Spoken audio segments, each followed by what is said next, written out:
প্রিয় দর্শক, আসসালামু আলাইকুম। জীবনের গল্পে আপনাদের স্বাগতম। ক্যামেরার সামনে দাঁড়িয়ে আছে এই মুহূর্তে একটি বোন। আমরা শুনবো তারই জীবনের গল্প।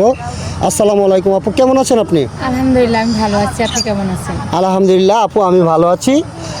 তো আপু, আপনার নাম কি, কোথা থেকে এসেছেন? আমার নাম তৃষা, আমি বরিশাল ভোলা থেকে আসছি। বরিশাল ভোলা থেকে এসেছেন। আপনার বয়স কত আপু? 23 বছর বয়স। পড়াশোনা করেছেন? জি, ক্লাস 8 পর্যন্ত পড়ালেখা করেছি। ক্লাস 8 পর্যন্ত, তাই তো?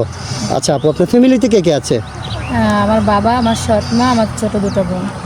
বাবা, সৎ মা, ছোট দুটা বোন। আপনার আম্মা কি মারা গিয়েছে? হ্যাঁ। আচ্ছা, ঠিক আছে, বুঝতে পেরেছি আপু। তো আপু, আপনি আমাদের ক্যামেরার সামনে কী জন্য আসছেন সেটা একটু বলবেন। আসলে আমি সৎ মার ঘরে বড় হয়েছি, তো খুব কষ্ট করে বড় হয়েছি। তো এই কষ্টগুলো আমি মেনে নিতে পারছি না। তো আমি সিদ্ধান্ত নিয়েছি যে আমি বিয়ে করব। আর এখনকার যে যুগ, এই যুগে কোনো ভালো কোনো ছেলে পাওয়া যায় না, সবাই চিটিং করে। তো আমি আপনাদের কাছে আসছি, আপনারা যদি আমার গার্জিয়ান হয়ে আমাকে একটা ভালো ছেলের হাতে তুলে দেন, তাহলে আমি আপনাদের কাছে কৃতজ্ঞ থাকবো। আপু, যাই হোক, আপনি সুন্দর কথা বলেছেন। আপনি চাচ্ছেন আমরা গার্জিয়ান হয়ে আপনাকে একটা বিয়ে দিয়ে দিতে, তাই তো? আচ্ছা, ঠিক আছে। আপনার বাবা কি করেন? ভ্যান চালায়। আপনার বাবা ভ্যান চালান। আপনার বাবা আপনাকে যৌতুকের টাকার জন্য বিয়ে দিতে পারছেন না। আর যেহেতু ঘরে সৎমা, তাহলে তো সৎমা কান পড়া বাবাকে দিবে, সেটাই হচ্ছে দুনিয়ার নিয়ম। আমরাও বুঝি একটু। আপনার যেহেতু আসছেন, আমরা বিয়ে শাদী দিয়ে দেবো। আমরা এই ভিডিও পাবলিক করার পরে তো অনেক ভাই চাবে যে আপনাকে বিয়ে শাদী করার জন্য। অনেকের মনে করেন 30, 40, 45, 50 বছর বয়সের লোকে কিন্তু আমাদেরকে ফোন দিয়ে বিয়ে শাদী করার জন্য। ওইরকম কোনো ভাই যদি মনে করেন আপনাকে বিয়ে শাদী করতেছে, আপনি বসবেন? হ্যাঁ, আমি বসবো। যেখানে আমার বাবার ওই আর্থিক অবস্থা নেই যে আমাকে ভালো জায়গায় বিয়ে দেবে, তখন বিনা টাকায়, বিনা যৌতুকে যদি কেউ আমাকে বিয়ে করে, তাহলে আমি অবশ্যই বিয়ে বসবো। আপনি চাচ্ছেন যে বয়সটা কোনো ম্যাটার না, যদি আপনার এই আর্থিক অবস্থা জেনে, মানে আপনার গরিব যেহেতু, ডোন্ট মাইন্ড করবেন না, গরিব আমরা সবাই। আমি গরিব মানুষ। হ্যাঁ, যেহেতু আপনারা বলতেছেন যে আপনার গরিব জেনে শুনে যে বিয়ে করবে, তাহলে বয়সটা কোনো ম্যাটার না আপনার কাছে, তাই তো? আচ্ছা, যাই হোক, আপনি সুন্দর কথা বলেছেন। আপনি যেরকম সুন্দর কথা বলেছেন, আপনার হাসিটাও তো তেমন সুন্দর আপু।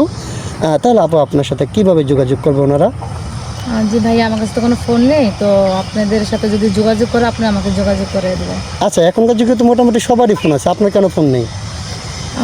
আসলে বাবা ভ্যান চালায়, তো আমরা 3টা বোন, তো সংসারে খাওয়া দাওয়া করে কোনোরকম বেঁচে আছি। আচ্ছা, ঠিক আছে, বুঝতে পেরেছি আপু। আপনাকে আর লজ্জা দিতে চাচ্ছি না, যেহেতু আপনার বাবা ভ্যান চালায়, আপনার সংসারটা চলতেই কষ্ট হয়ে যায়। একটা ফোন কিনতে গেলে তো মিনিমাম অনেক টাকাই লেগে যায় এখন, তো সেই টাকাটা আপনার পক্ষে সম্ভব না। বুঝতে পেরেছি। তো সুপ্রিয় দর্শক, এই মুহূর্তে দেখতে পাচ্ছেন ডিসপ্লেতে একটি নাম্বার। এই নাম্বারটি হচ্ছে আমাদের নাম্বার। এই নাম্বারে ইমো, হোয়াটসঅ্যাপ খোলা আছে। যদি কোনো ব্যক্তি অথবা কোনো ভাই যদি ওনাকে পছন্দ করে থাকেন, তাহলে এই নাম্বারে ওনার একটা স্ক্রিনশট মেরে পাঠিয়ে দেবেন। কেউ অযথা অডিও কল, ভিডিও কল দেবেন না, ভয়েস করবেন। আমাদের প্রতিনিধিরা আপনাদের সাথে যোগাযোগ করবে। তাহলে আপু, নামাজ কালাম পড়েন তো? নামাজ পড়েন? 5 ওয়াক্ত নামাজ পড়েন? 5 ওয়াক্ত না, একটু মিস যায়, আবার পড়ি। আচ্ছা, ঠিক আছে, সমস্যা নয়, মিস গেলেও। আচ্ছা আপু, বিয়ে শাদী করার পরে আপনি কোথায় ঘুরতে যাওয়ার ইচ্ছা আছে মনে মনে? মনে মনে ওরকম কিছু ভাবি না। আমার হাজবেন্ড যেখানে নিয়ে যাবে, আমি সেখানেই যাব। ওরকম কিছু ভাবছেন না এখনো? আপনার হাজব্যান্ডের সামর্থ্য যে জায়গা আছে সেই জায়গায় যাবেন। আচ্ছা, যাই হোক আপু, আপনি সুন্দর কথা বলেছেন। আচ্ছা, সিঙ্গেল ফ্যামিলি পছন্দ নাকি জয়েন্ট ফ্যামিলি? না, জয়েন্ট ফ্যামিলি ভালো। জয়েন্ট ফ্যামিলি ভালো। জয়েন্ট ফ্যামিলি কিন্তু অনেক রান্না বাড়া করতে হয়। রান্না বাড়া কীরকম পারেন? হ্যাঁ, সৎমার ঘরে যেতে আছি, সব রান্নাই পারি, কারণ আমাকে তো রান্না করতে হয়। ও আচ্ছা, ঠিক আছে আপু। তাহলে ভালো থাকবেন, সুস্থ থাকবেন। আল্লাহ হাফেজ।